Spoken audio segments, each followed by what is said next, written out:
What's good, y'all? Welcome back to the Verdependent podcast, where we depend on the Verde Black for our everyday vibes. This week, we recap Austin's disaster day at Vancouver, check in on NWSL, and preview Austin's home game against LA Galaxy before closing out the episode with a stoppage time rundown of the hottest Austin FC, MLS, and World Footy storylines of the past week. If you aren't already, consider subscribing to our podcast and leaving us a review, possibly even sharing these episodes with a friend. I'm Logan Bartlett. What's up, everyone? This is Paul Flittes. Always. It's my boy Paul Flittes. Forevermore. And preheated takes can't get much worse than mine last week, bro. Holding Vancouver to a shutout on the road? Bro. Blasphemy. What's your preheated take for this week, Paul? So this week I think I wanted to keep it forward-looking and positive. And since we do have another tournament in our sights with the Open Cup, I'm going to say that I say we as in Austin FC, will make our longest run in the Open Cup in 2025. I love it. And we as the fans, too, because we've only ever had one game. So That's true. Well, we've had two. Back in, what was that, 2023, I believe? We had the two games, New Mexico and then Chicago. Yeah, that's right. I forgot about that. Yeah, how about you, man? It's the longest run either. Let's get three at least. Right. My prediction is very much this week focused. I think, and we'll get more into this in just a second here, but I think this game against Vancouver really lights a fire under the guy's ass and shows them that what we put out on the field was not good enough. And the team comes out with a new fire and puts a convincing performance against LA Galaxy. I'll get into predictions later, but I think we're just going to see a renewed spirit from this club, specifically from the attack against LA Galaxy. So okay, that's my preheated take without all the specifics, because you'll hear that over the next 35 minutes For sure. Yeah, but I yes, like that. I think you're spot on though, Paul. I think we'll get at least three in the Open Cup this year. Yeah. But that's just I did everything short of saying that we will win the whole thing, because you got to score goals in order to win things, and right now that's not our forte. But not at all. Well, we should be able to beat a USL side or exactly. whatever. Yeah, if they make it that far. I mean, we could match up against anyway. Right. Let's look back at Vancouver. Austin returned to town this week with their tail between their legs after suffering a 5-1 beating at Vancouver. Austin narrowly avoided setting a new club record for largest deficit thanks to a stoppage time goal from Danny Pereira, a beauty of a strike, if I do say so myself. Though only registering a .02 xG on your one goal on the night is a tough look. As the scoreline suggests, Austin ended up with their worst defensive performance of the year, allowing more goals from Brian White in one game than they had allowed all season. Do you think this game will end up being the outlier at season's end, or is it a sign of tougher days to come? Paul? Yes, to the outlier question, absolutely. This is one of those games that can be marked as, nothing to really worry about when you zoom out far enough. I think I made a post on Twitter about this, about the fact that if this result had to happen at one point in the season, it would have been on the road against the top of the West team. Right. We did exactly that. So I wasn't as worried about it. There's something in the water with that team right now. They're firing on all cylinders. I mean, even in a heavily rotated squad, I say heavily rotated, but they've just got good depth and a coach that's getting the best out of them. So I don't know. I'm not as concerned as a lot of folks were. But always trying to validate other people's opinions and feelings. It did suck. Who cares about that fucking mouse? Low key, like, you're right. Save the ball from going in the net. How about that, Brad? No, just kidding. He's still a good guy. He is, and he got some saves. He did. PK, that PK shout, dude. Yeah. Come on, man. He's him, and bro. then the save right after the PK. Yeah, saved us from 6 goals, 7 goals. Exactly. I'm in the same boat, man. I think in general, right, when you look at both are true in my question. It's an outlier. We probably won't see another game like this, at least for the rest of the year. Ohaleke. I think it's also a sign for tougher times to come, right? We're not going to, I doubt we're going to get as many clean sheets or clean sheets per games played as we had leading up to the Vancouver game. It was going to be a tall task to try to break to be that record breaking defensive team that we were on pace for. And I think we're going to be a good defensive squad still, but good is as best as we've ever seen in Austin. So I'll be happy with that as long as the attack figures it out. To that point, man, what else is there to say of Austin's offense at this point in the season? Yeah, I think I wanted to echo one more thing about the previous question, which was the tougher days to come. And I'm trying to recount some of the bad results that we've had historically, thinking back to the other 5-1 result on the road that we lost, which was RSL last season, I believe, and wondering how quick it took us to come back from that. And I believe we ended up the first time we came back from home after that loss, which was the draw against LAFC. It was one of those things where that didn't spark a big, hurrah moment, getting spanked like that. I think we ended up losing 2-0 on the road again at Colorado. But what takes me back to a better time was actually 2023, when I think everyone in Austin had the best week of their life, when after losing 4-1 in Minnesota, we came back home and put 3-0 past Dallas and then 3-0 past Houston in the span of a week. Yeah, that was after that SKC game. Yeah, that's right. Yeah. Sorry, if I said Minnesota, I'm pretty sure I meant SKC. But no, I'm pretty sure that's Minnesota. I wrote it down. I need that. Yeah. I need that game right there, or that result of take a back loss and then immediately come out. So that to say, in terms of Austin's offense, there's nothing that I haven't already said before. Just figure it out. But without getting too philosophical about it, this is a reminder to everyone here that you enjoy and value every goal that comes around and the wins that they contribute to, because you never know how long it's going to be until the next one. So yeah, that's a fair point. It's a fair point. I think, I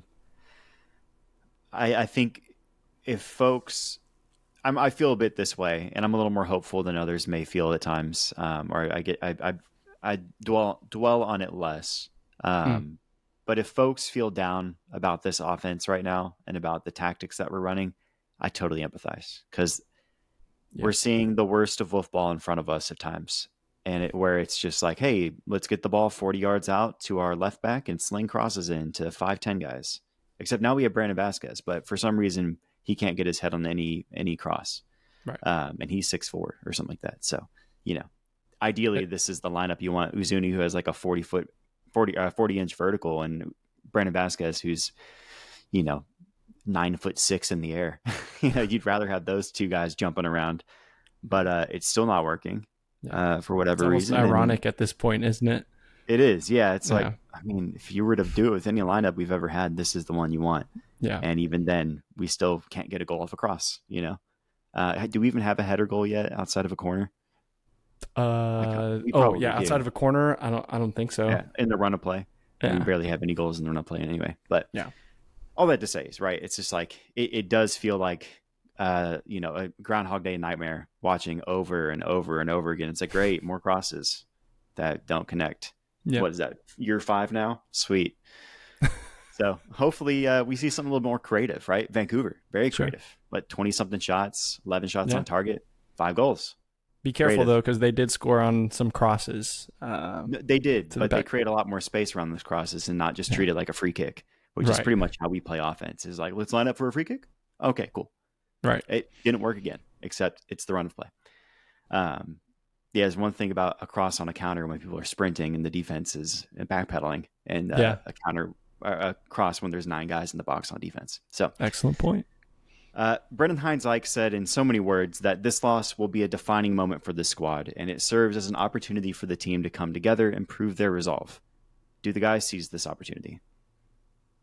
I'm not going to answer that question, man, because I never know what's going to happen from week to week in the MLS, as much as we like to opine here on the podcast. But I think for me, after that result, the only way to know is to go out there on Saturday, and go watch these lot play the bottom of the West team, and they got to look good doing it. If they're at any point struggling and looking the same way that they did at Vancouver, okay, then we're going to have some issues. And people are going to start to really kind of turn the flame up, so to speak. But if they can get a convincing win out of this, then, we're on the right path. I agree. I won't. I'll be happy if we get a 1-0 win with the goal off Bukari's face again, but I won't be excited about it. Right. 3 points is 3 points. I'll take it. That's right. But also, give us something convincing. I feel the same way. I think our leadership on the field knows that this is important, right? That they bounce back from this, and that what they're putting out on the field in the current stretch of games isn't the best quality. And they've played a lot better, especially on the defensive end. And I'm hoping they come out and take that seriously and show that they're, putting in that work, and the work rate is high, and we see something more resembling the beginning of the year rather than mid-April.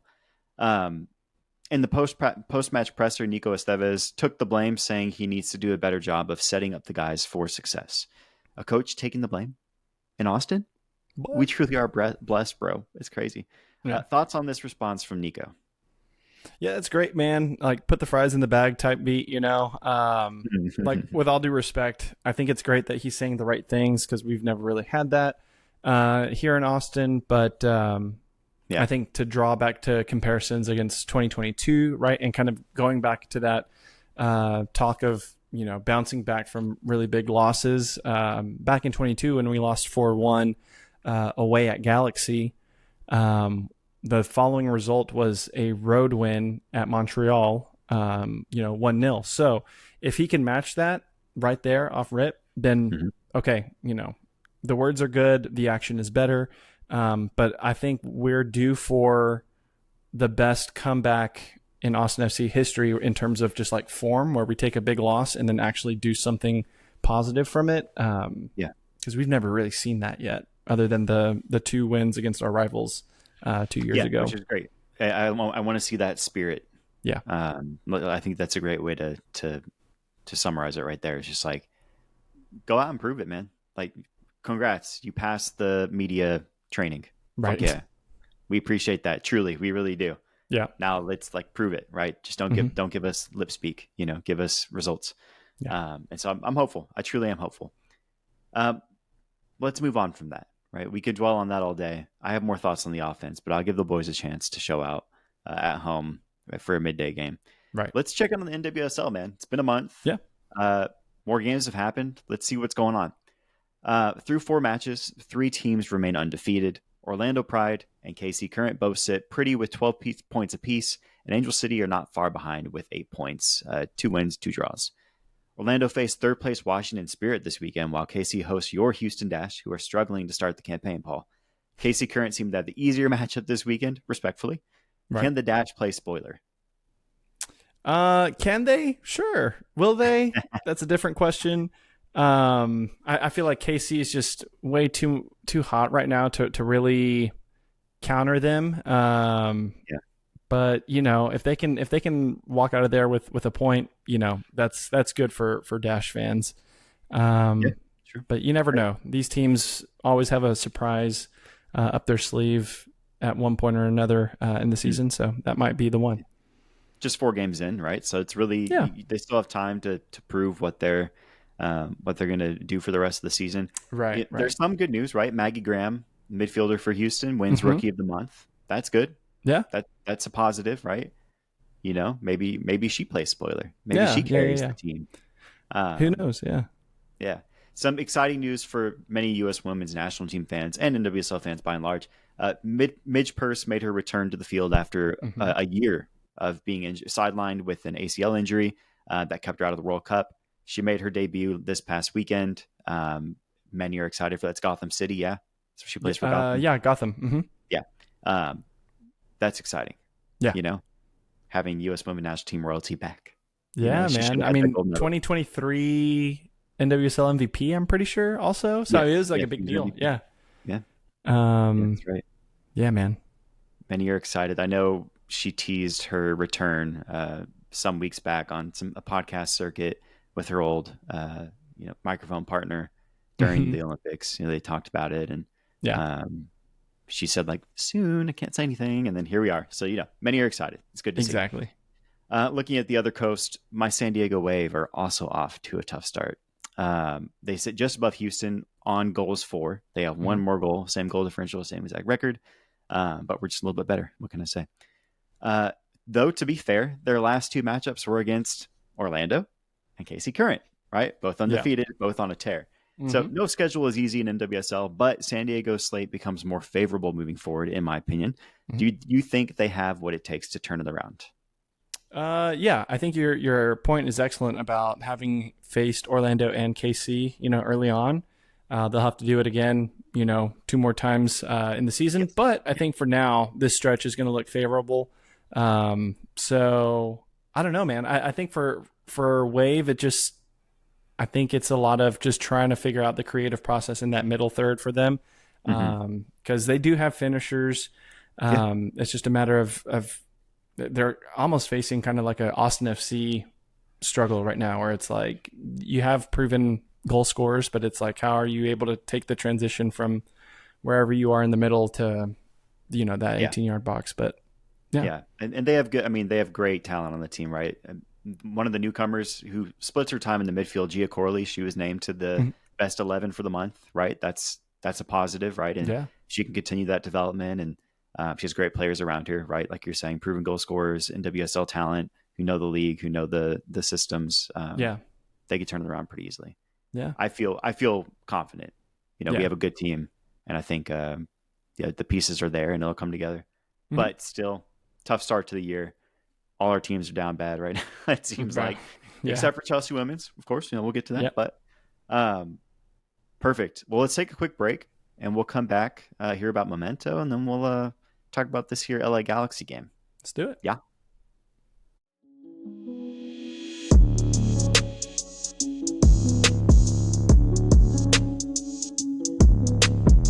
Paul, let's talk Memento. With the MLS season underway, now is the perfect time to download the Memento app. We've mentioned before that Memento serves as a digital scrapbook for your Austin FC journey. Paul, what do we mean when we say that? Yeah, so all we mean is that it allows you to track the games you have attended, the final score, different stats like that, who you were with, and also just being able to relive the vibes by looking at those pictures that you include in each Memento. Yeah, that's one of the best parts of the app is taking that photo with your friends, being like, hey, I was here. We won 7-1. This funny thing happened. Right. Look at us, right? We can't recommend Memento enough for our fellow Austin FC fans. Snap a selfie with the crew, tag the homies, and relive your unique experience at every match. Paul, Memento has a new feature for our live music goers, and Q2 Stadium has a concert coming up.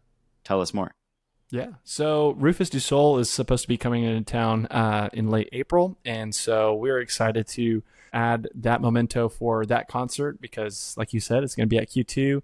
It's going to be really awesome to relive that experience, and so looking forward to that.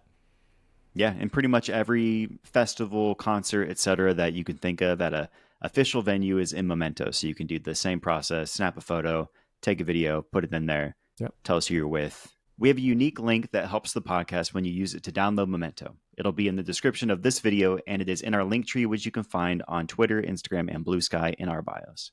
Download Memento to help out the pod.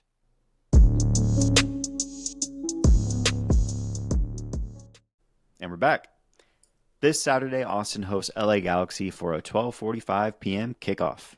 LA Galaxy is currently on a 6-game winless streak in MLS and battling the injuries of Ricky Puig, Marco Royce, Maya Yoshida, among others, and center back Jorgensen will be facing suspension following a red card from the game at Houston last week.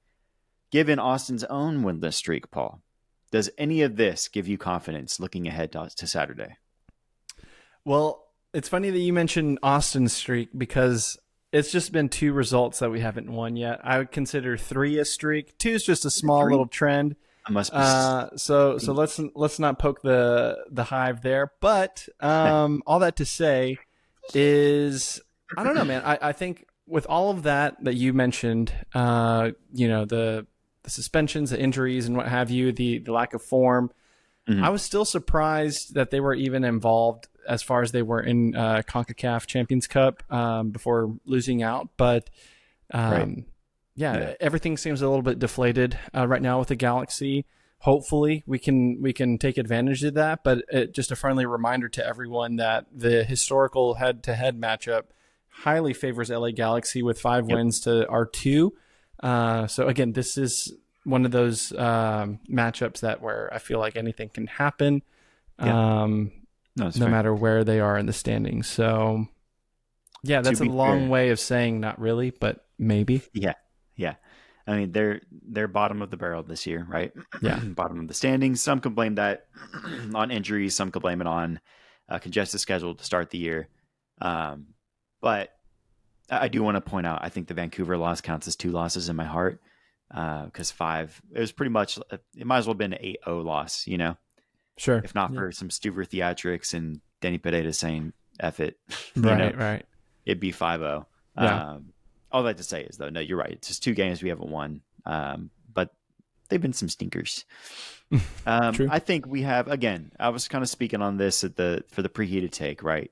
I think the club will show some grit, show some motivation and some resolve, and come out of this very bad loss, the worst loss in a long time, and make something of it, right? This is the team you do it against right now. They're thin on every position that is needed to stop a middling attack, and we have one of those. So take advantage of a bunch of backups in the back 4. They'll probably bunker. I'm just assuming here, and throw it long to a guy like Paintsel or somebody who is quick, and see what happens from there. But yeah, take advantage, get some shots off, see what happens. Speaking of the man, Joseph Paintsel, who is yet to find the net since his return from injury, and Diego Fagundes, former Austin FC starlet, will both be motivated to get a result on the road at Austin. Can our defense hold strong again, given the recent loss, 5-0 loss? Things are tough. Right. Can we hold strong? Come back from it? Yeah. So I think the answer to that question is yes. I think they can.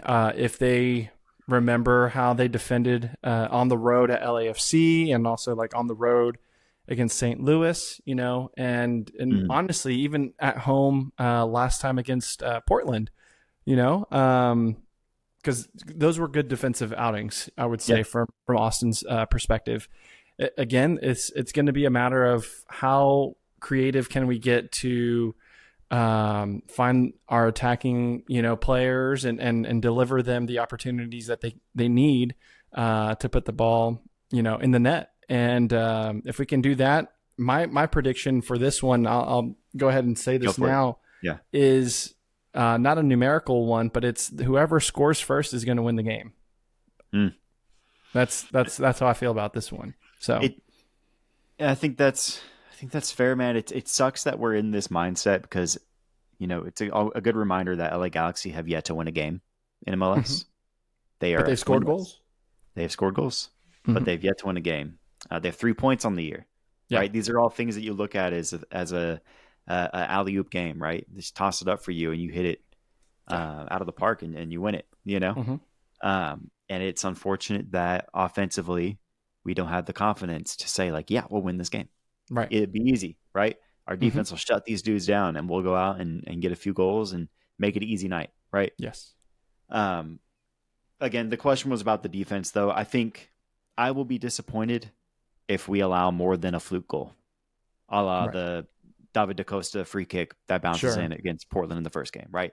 If that happens, shit, dude, it is what it is. Luck wasn't on our side. I expect us to score at least 2 and win this game. You know what I mean?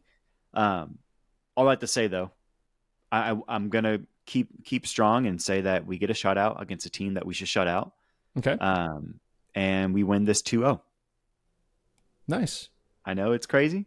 Yeah. But multiple goals. I'm saying multiple goals and a shutout again. Oh, truly, man. Though, I think 2-0 is what I expect, right? Anything worse than that, I'll be okay with 3 points, but I won't be excited with a 1-0 win. It won't change the power rankings. You know what I mean? Like people are starting to say, man, 1 goal against LA Galaxy with no center backs. That's tough. So I don't know. I need some proof in the pudding here from our guys. And I hope Nico has something interesting up his sleeve that isn't just a cross in from 38 yards. Yeah. So do you think that Nico will opt for a more counterattacking style tactic here against LA Galaxy, or do you think we go kind of start strong like we did against San Diego. I want to see something more like San Diego. I think it would be silly for us to try to counterattack against a team that I can't even name a guy that wants the ball at their foot right now. Mm-hmm. You know, like I can see, I can't even think who is the person that would carry them right now. Like LA Galaxy. Like I know Painsel's back. I know Fagundes is back, but like Ricky Puig really unlocked a lot for that team last year. True. And gave them the space to run and get some speed behind them and make something out of it. And I just can't even think with all these injuries to guys right now. Like I can't name the guy that would do that for them. That would that would make me think they want possession in this way on the road at Austin. My hunch is that they're going to be the ones bunkering out of necessity to try to scrape something out of this game. Right. And I think it would be silly not for us not to seize that and keep them on their back foot and run at them and not just sit there and load the box up, but really like make them move and be creative. Like we saw at the beginning of the year, right? I remember the first game, the first two games, like my biggest compliment to the offense is like, we're deliberate with our movement. Yeah. Right. It's no longer, and we were taking the shots around. A little bit, you know? Yeah. Yeah. We're making convincing runs in behind. When we have the ball in possession in the attacking third, like people are moving and creating and circling around each other and moving the defense. And I feel like I just haven't seen that, or I've been blind to it out of frustration the last handful of games. And it's been a lot of wolf ball crosses in, and that's the opposite of exciting. Yeah. It's deflating. And so, you know, I expect to see more of that where we're like bringing some fire in the attack and saying, hey, we want to score. We want to get in the good positions. I want to score as I am Uzuni or I'm Vasquez or I'm Bukhari, guys that want to create and do something in this attack. You know, set me free, bro. Like, let me run around. Let me have some fun here. Don't just lock me at the 6-yard box and have me jump up and down over and over again. Right. Anyway, enough complaining there. I think, I think it would be a mistake for us to bunker. Yeah. Because what are we bunkering against? Yeah. Why are we giving them an opportunity? Yeah. That's valid. That's valid. Yeah, man, I think to your point there, I see us kind of opening up the way that we did against Kansas City to open up the season. You know, but gosh, dude, I think just going back to what you said earlier, which is so well put, the fact that we don't have the confidence, you know, right now to be able to say, yeah, that's just what it's going to be, you know, is unfortunate. Yeah. But, you know, as fans of this club, we've seen it down bad. We've seen it up good. We'll be there, you know. I'll be there cheering my little butt off every week, bro. That's it, man. That's not gonna stop me. All it comes down to. So I'm excited, man. It's going to be a fun game, I hope. Yeah. Please. Let's get the stoppage time, man. Let's close this thing out. Let's do it. Staying with MLS first, the Messi effect continues as the Chicago Fire break their club attendance record in their recent home match against Inter Miami. The record before that was actually set in 2023 against Inter Miami with over 60,000. I think they had like 62,300 or something this time. Mm-hmm. Shit ton of people. Shout out Messi. This is actually the third club that have set their attendance record because of Messi coming to town because they went to a NFL stadium usually, right? You know? Yeah, so, yeah. Messi effect. What are your thoughts on it? Yeah, no, I'm just laughing at Houston, you know, at reading this because, you know, it's like they did not. I can't help but think about that fact. But no, that's good for Chicago Fire fans. You know, it's like, when do you ever see more than like 5 fans, you know, all grouped together like that? So that's cool for them. They're like, hey, other fans. 62,000 people came to watch Messi, and we just happen to be here. Right. Yeah. Shout out Messi for making people make money. That's cool. Yeah. The CONCACAF Champions Cup final is shaping up to be a Liga MX versus MLS final, with Pumas and Cruz Azul facing off in the semifinal and Miami and Vancouver facing off on the other side. Is this what the gods predicted? Is this what the owners wanted when looking at CCC?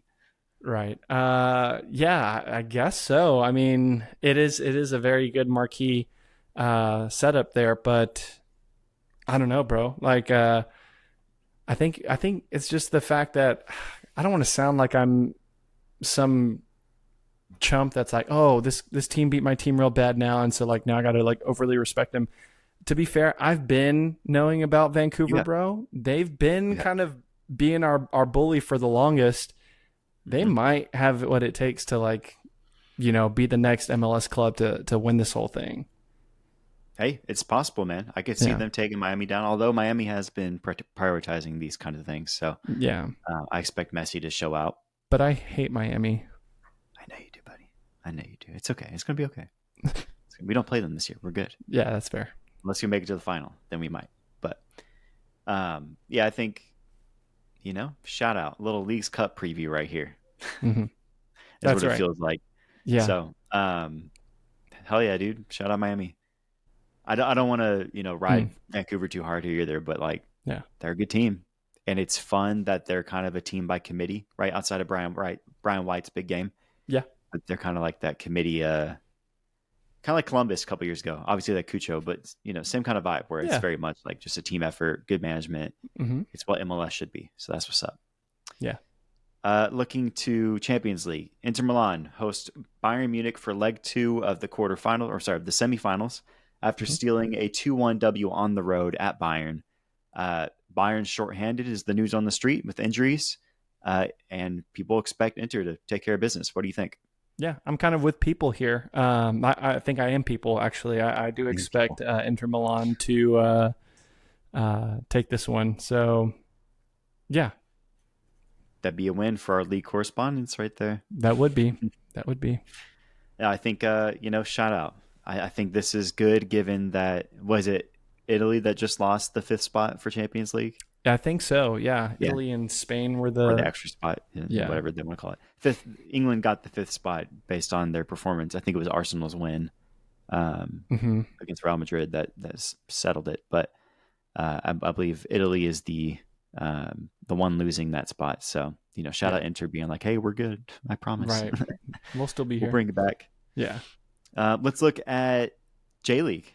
So this was a fun one, and Paul, I'm gonna hand it off to you a little bit to tell us more. But J-League side Shindo stole a 1-0 win after 6 goals were called back for various reasons from the opponent Cerezo. Tell us more what happened here. Yeah, so I didn't get a chance to see the whole thing through, but I did see the post that kind of outlined it all. And I just, in terms of drama, in terms of the different, goals that were disallowed, it just felt like one of those, like if this happened in MLS, this would easily take the news headlines for, 3-4 days. And I don't know, man. I thought it was really wild.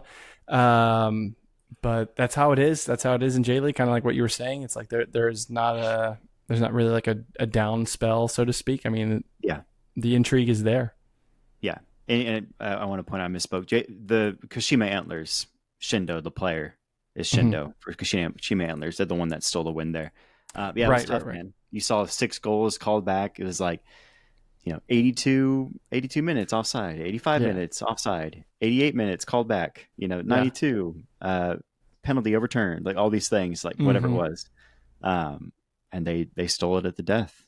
And that's how it is, man. It's exciting, man. It's an exciting lead, dude. I every time I watch their highlights, I'm like, man, electric. It's just a good atmosphere. Electric. Let's close out with some Chelsea. Chelsea men's dominate at Warsaw in the Conference League and then underperform against Brentford in league play. Let's start there. Thoughts? I mean, good on the Warsaw thing. That should have been a given. Brentford's unlucky, and I think now word on the street is panic over possibly losing out on 5th place, which again everyone knows is now Champions League qualification. So yeah, man, it's a little bit tricky. Yeah, Fulham this weekend. What do you think? Chelsea takes it or no? There's only one team in Fulham, mate, and true. Yeah, that's us. And it's us. It's us. Yeah, we're in 6th right now, just a point behind Man City. A win here would do a lot for us as we close out the stretch of the year. Only 6 games left, so got to be the one team in Fulham, or it's pretty much over. So straight up, let's do it. And then on the other side, Chelsea women's come up top against Liverpool in the FA Women's Cup semifinals. Will face Man United in the final in May. They just can't stop winning. They're going for the sweep, huh? All 4, man. Yeah. The quartet is on. Yeah. Or the quadruple, sorry. I know. Quadruple. You know what it is. I knew what you were saying, bro. I knew what you were saying. Yeah, shout out Sonia in her first year for kind of just carrying. Laying it down, man. Yeah, saying, hey, we're good, bro.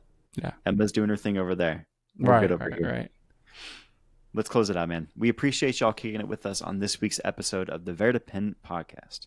I'm Logan Bartlett. You can find me on Twitter at LobarVHLM. And I'm Paul Fletes. You can find me on Twitter at PaulAndrewFC. That's a government name. Government name. Keep the chatter going online by following at the Verdependent on socials. And one more time before we leave, we'd just like to remind you, if you haven't done so already, to please consider subscribing to the Verdependent podcast. Follow the podcast on Spotify or Apple Music. Like these episodes, share them around with your Verde friends. It helps us out. And to that, that's an episode, y'all. Peace. So long.